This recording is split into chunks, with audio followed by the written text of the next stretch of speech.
Yeah, good evening, folks.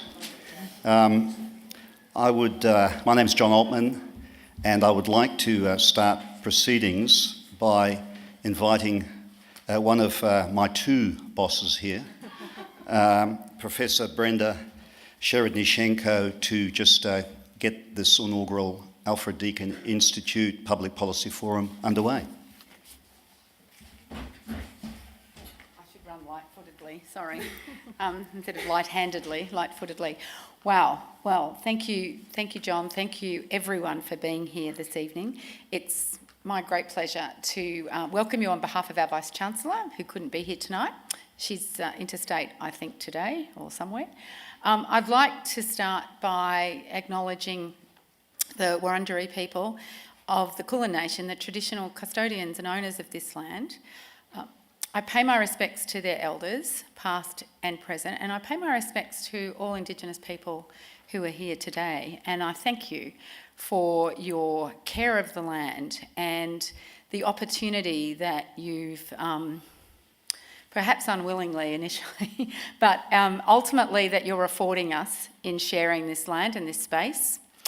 I was privileged to be at a lecture recently with some colleagues from Warrnambool who are just waiting on the final test results, but they believe they've found a site that that demonstrates that on the coastal lands around the southwest, that there's evidence of civilization from 80,000 years ago.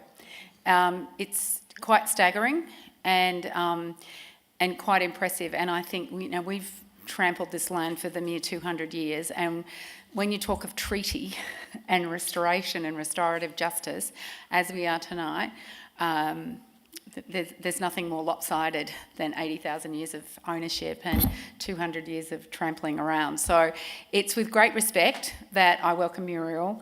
And Jason, I don't think I've met you before, but thank you. And Sarah, I'm very aware of all your work. And it's a true privilege to welcome you to a Deakin event, to an Alfred Deakin Institute.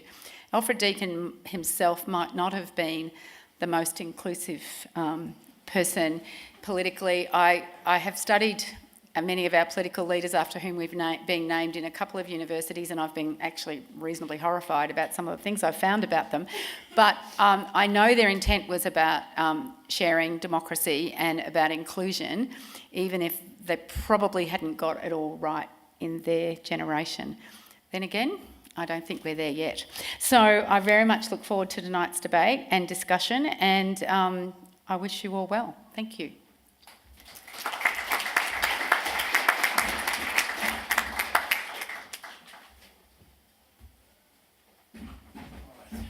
Thank you, John. Thank you, John, and thank you, Brenda, and good evening, everyone. I won't repeat what Brenda was saying. I wanted to say a few words about the Institute, of which I'm the director. The Institute for the Alfred Deakin Institute for Citizenship and Globalization is a new nomenclature in many ways, but it builds on a long-standing commitment to research excellence that is really not so much the scholarly aspect of doing what we do on a daily basis, but also wanting seriously to make commitment towards really connecting with our communities and doing work that has real meaning to everyday lives and also would impact people's lives in as much as we can. And I think public policy is one of those areas. We wanted to have an ADI public policy forum, and we worked very hard under the leadership of John to make sure that we very much select very carefully the themes of these ADI public policy forums. And there is no better first theme, so to speak, to kickstart these series of public policy forums than a theme that connects us to the first Australians, to Indigenous Australians, to whom we think many current debates actually somehow go strangely missing incorporating them in some of those debates. And I think restorative justice is one of them. I happen to hold the UNESCO chair on diversity and justice, and I think I find myself much more perhaps engaged and interested in proceedings tonight from a notion of recognition and justice than I am here as director of the Institute. We all have ethical dilemmas that we face on a daily basis, but there is nothing, in my view, bigger and more impactful and more touching than issues to do with Indigenous Australians. And I say this because everywhere I go, and I go a lot, travel a lot, the first topic that people outside of Australia would like to discuss with us, people coming from Australia, is what have you done to Aboriginal Australians? And I can tell you, sometimes I do not find the words to answer some of those questions.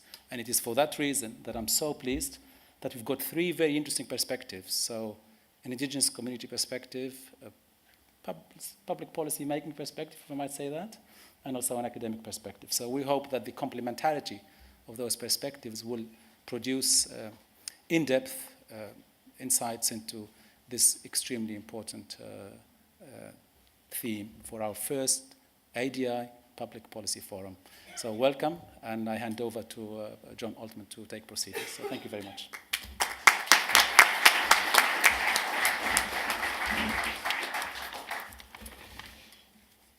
Thank you, Brenda, and thank you, Fetty, and good evening, everyone.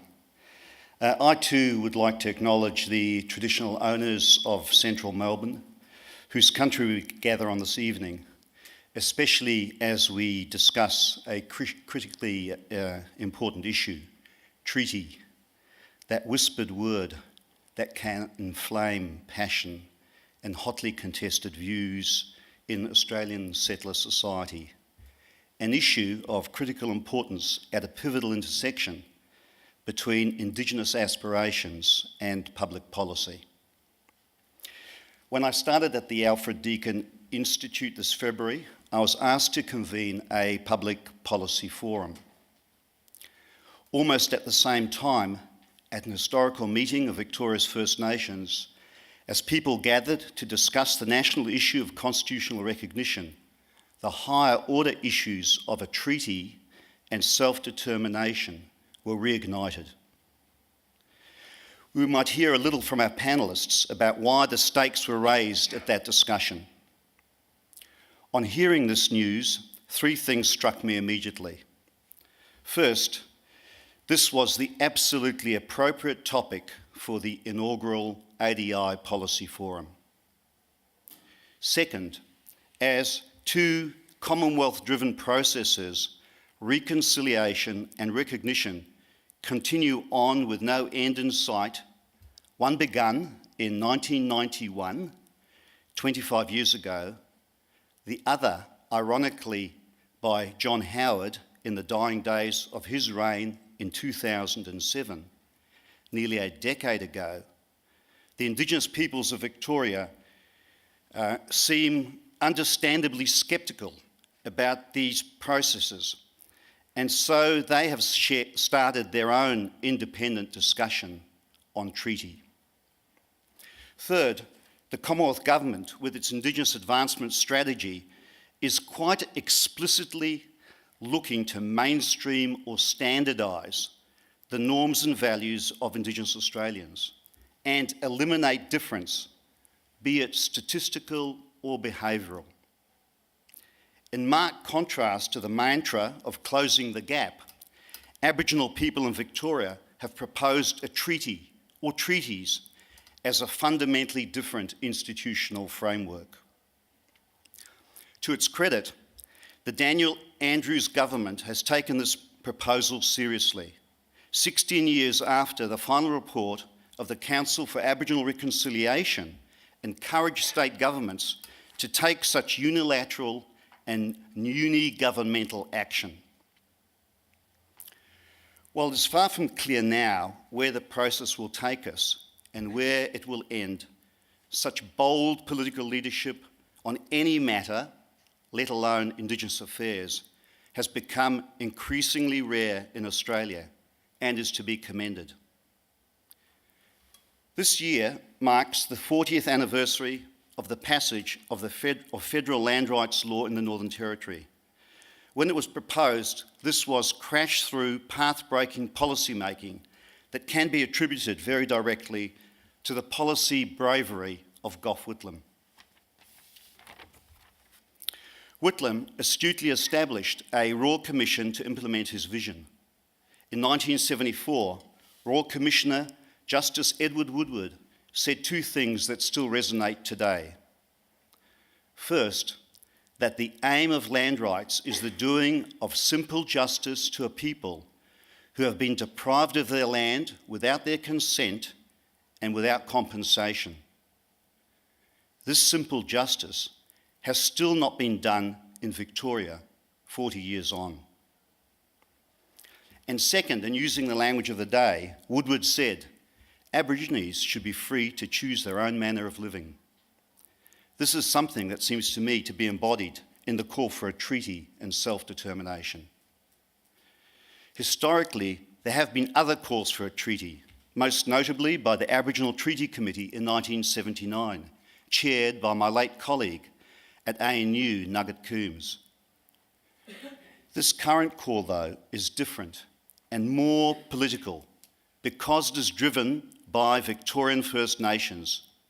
It is state-focused, and it is occurring in a jurisdiction where the only semblance of a treaty was informally entered into by John Batman in 1835, a treaty summarily dismissed by British colonial authority that would not recognise or tolerate any suggestion that Aboriginal people had any claim to any land in Australia. Anyway, enough from me. Now let me introduce this evening's panellists, who will speak from a diversity of perspectives, as Fetty mentioned, for about 15 minutes each before we open up our proceedings to questions and answers. First, Muriel Bamblett, who is a Yorta Yorta and Dja Dja Wurrung woman and CEO of the Victorian Aboriginal Childcare Agency. Muriel is a powerful leader and spokesperson on a wide range of issues, including the equitable provision of services to Aboriginal and Torres Strait Islander people in Victoria and beyond. She's also an adjunct professor of La Trobe University, and as she reminded me, her late husband also had a very close connection with Deakin University.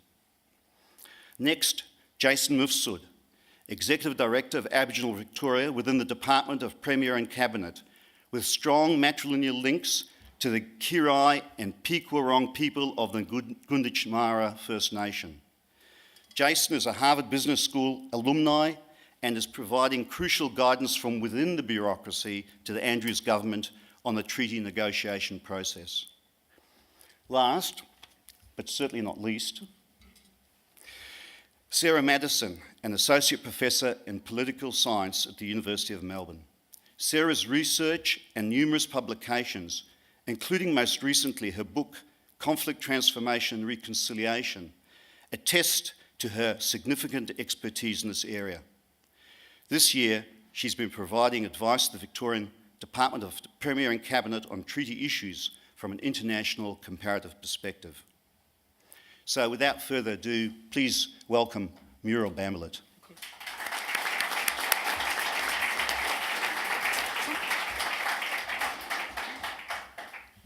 Thanks very much, John, for the warm welcome. Can I too begin by acknowledging the traditional owners of the land, the Wurundjeri people of the Kulin Nation, and paying my respects to their elders past and present and to other Aboriginal people in the room.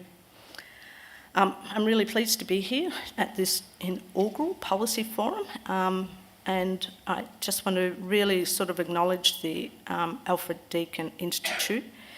It has been a very good friend to Aboriginal people over the years, and many Aboriginal people have gone through the doors of particularly Deakin in Geelong, and I know that we owe Deakin a gratitude for their contribution to Aboriginal people. But today I'm really proud to be here. I do work for the Victorian Aboriginal Childcare Agency. It is a child welfare organisation, and when John rang me up, I said, I'm not an expert on treaty. I said, I just want what a treaty can deliver for Aboriginal people, and particularly the most vulnerable and the people that I work with in child welfare. Because right at this stage, we have a Victorian government that is really, really working hard to implement self-determination.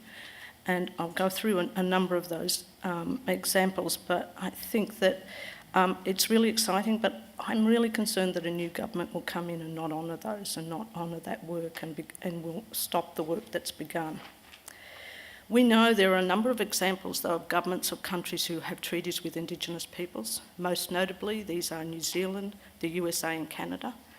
The experiences of all three of these countries is similar to Australia, largely because we were all colonised by the British. Australia stands out, though, because here the coloniser failed to have a treaty with its First Peoples. Recently, as most of you would know, in fact, the start of 2016, Aboriginal community discussions with the Andrews state government about the implications of their policy to support the Aboriginal people to self-determination, it became a talk on treaty. Indeed, part of the Andrews government Aboriginal Affairs policy when they came into the 2014 election was they signalled their intention to raise at the COAG meeting with the heads of other governments to enter into a treaty or begin the treaty process, something that I think Victoria should be very proud of. I believe treaty gained traction because of our concern about the momentum that was developing around constitutional recognition and the process at that time, and the fact that many Aboriginal people were feeling disenfranchised from that process.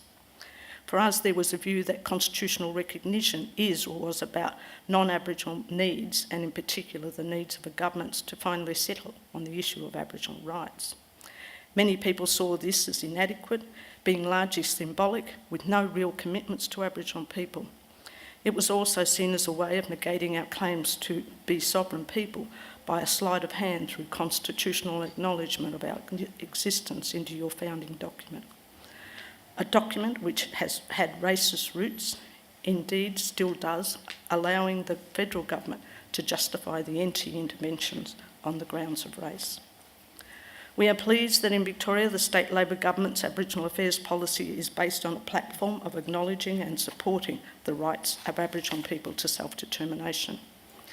This, we believe, is in line with a number of UN instruments, including the UN Declaration on the Rights of Indigenous Peoples, which was adopted by the UN General Assembly some years ago.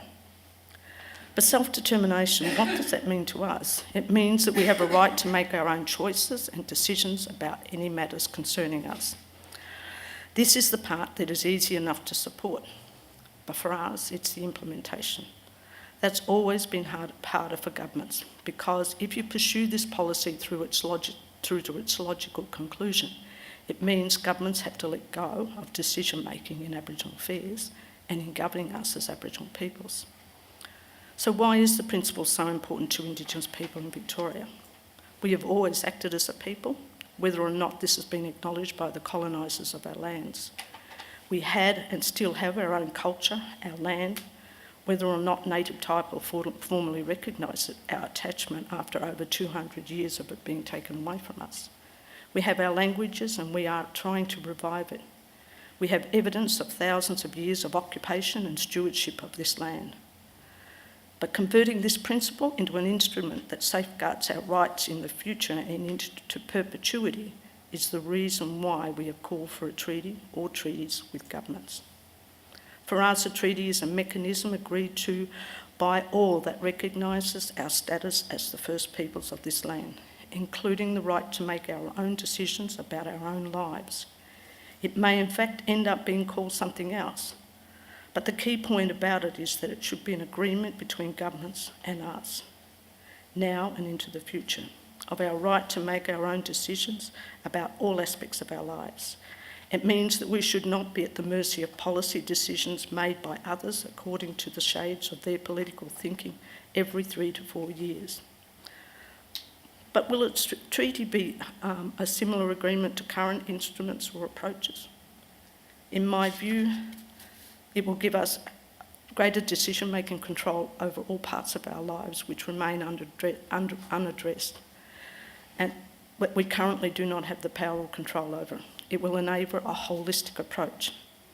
Secondly, it would empower us through the creation of mechanisms that give us political voice commensurate with the level of need we face and to address all our issues, including land and culture.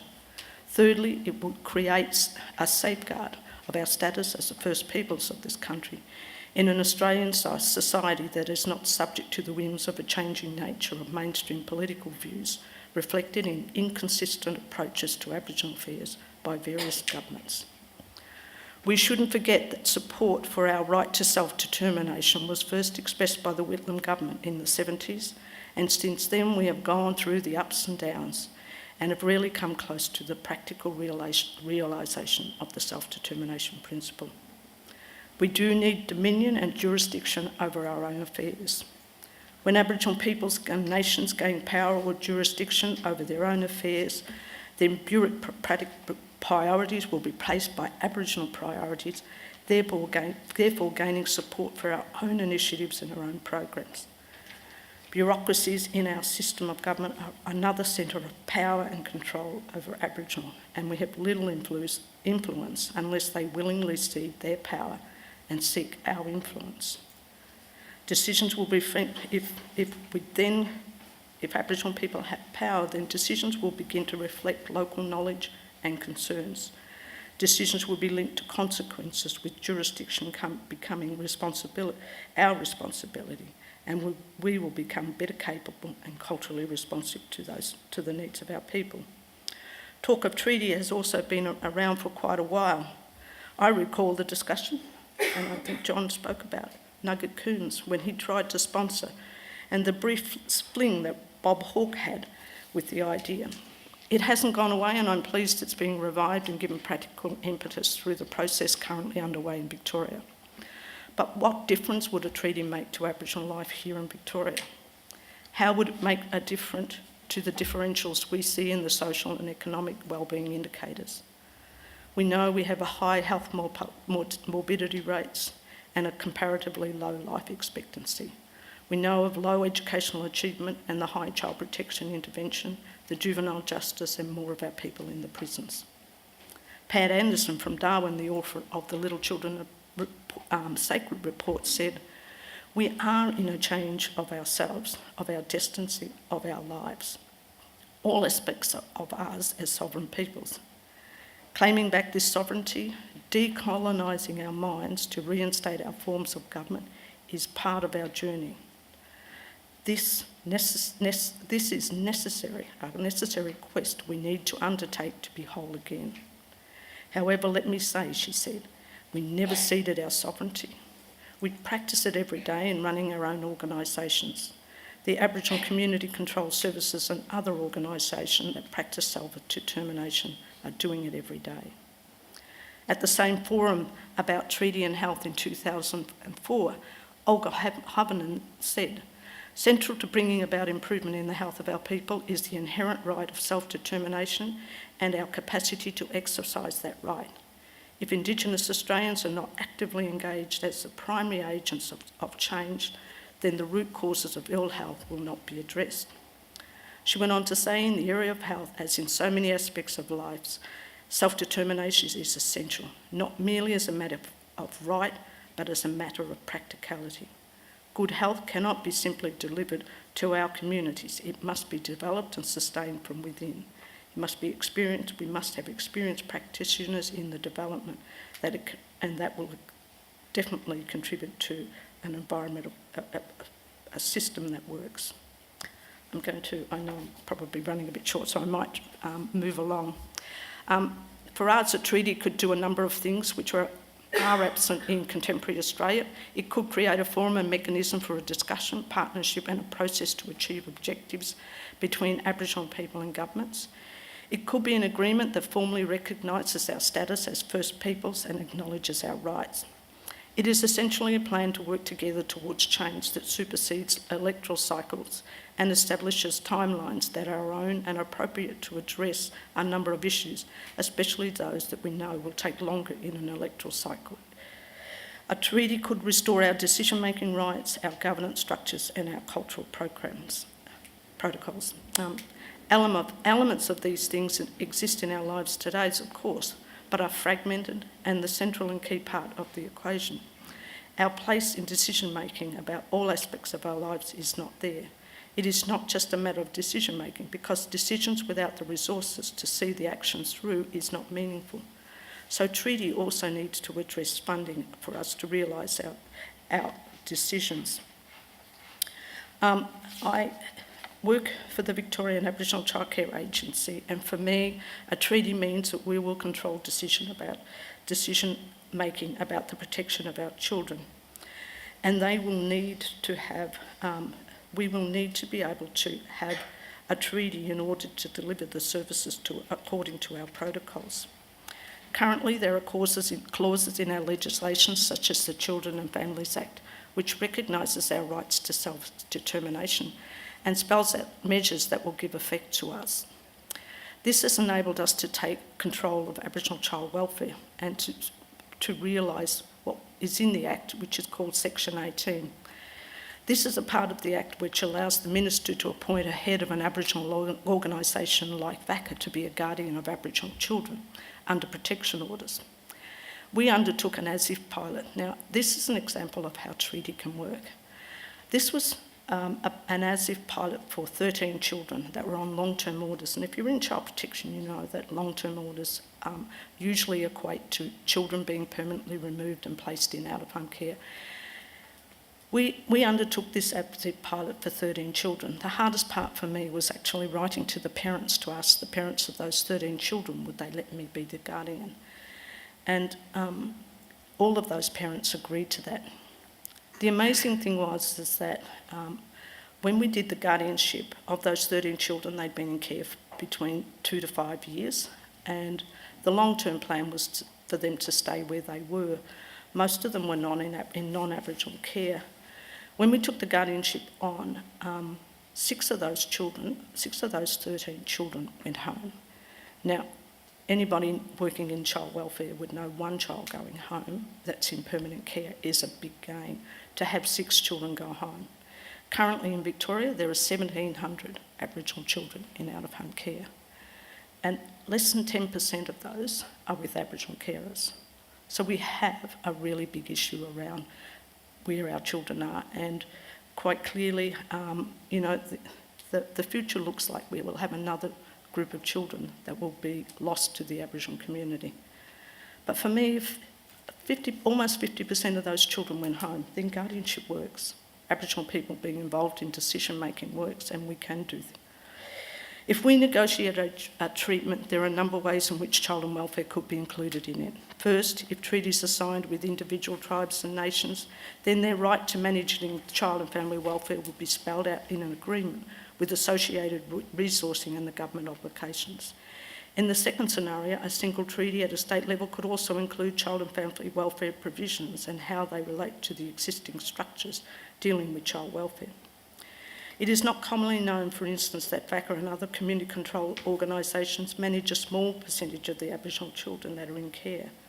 A majority of the Aboriginal children in care are in mainstream placements and non-government. Actually, the biggest provider of out-of-home care for Aboriginal children is the government. Between 600 to 700 Aboriginal children are managed by the government. Treaties and agreements could extend to social services and child welfare as they do in North America, although here in Victoria the models could reflect the nature of our communities and the Aboriginal community services landscape and its organisation. The terms we have in Victoria are a protocol with the Department of Human Services. We believe that protocol could be a part of a treatment. As a community service that began its life as an expression of an act of self-determination in the Victorian community, indeed that still holds this as a central value, we have a place in the discussions and negotiations about a treaty or treaties. All our interventions in the political and legal affairs of this land have been about improvements for our children and our people based on our rights to self-determination. A treaty can consolidate the practical achievements in Aboriginal social, political and cultural landscape and create mechanisms to advance our general status, as well as filling gaps based on our inalienable right to self-determination. There are many issues we need to address and hurdles to overcome as we head towards our goal of a treaty. There are many working examples of a variety of forms of a treaty across the world. In the end, we are looking to restore our power to self-govern our affairs. I don't have any illusions about this, however, as I've worked in Aboriginal affairs for many years, and I know that Australian governments have a great difficulty in relinquishing power, indeed, even considering it. With the exception of the current state government who are taking practical steps towards a treaty or treaties. One thing I do know, though, is that having 3 layers of non-Aboriginal decision-making. First, political parties deciding suitable or appropriate policies. Second, parliaments passing laws and budgets based on those policies. And third, bureaucracies having their input and administering. Before we are allowed to become involved, it's not about working for us, I believe. It is about not working for us, but working for you. Thank you. Thank you very much.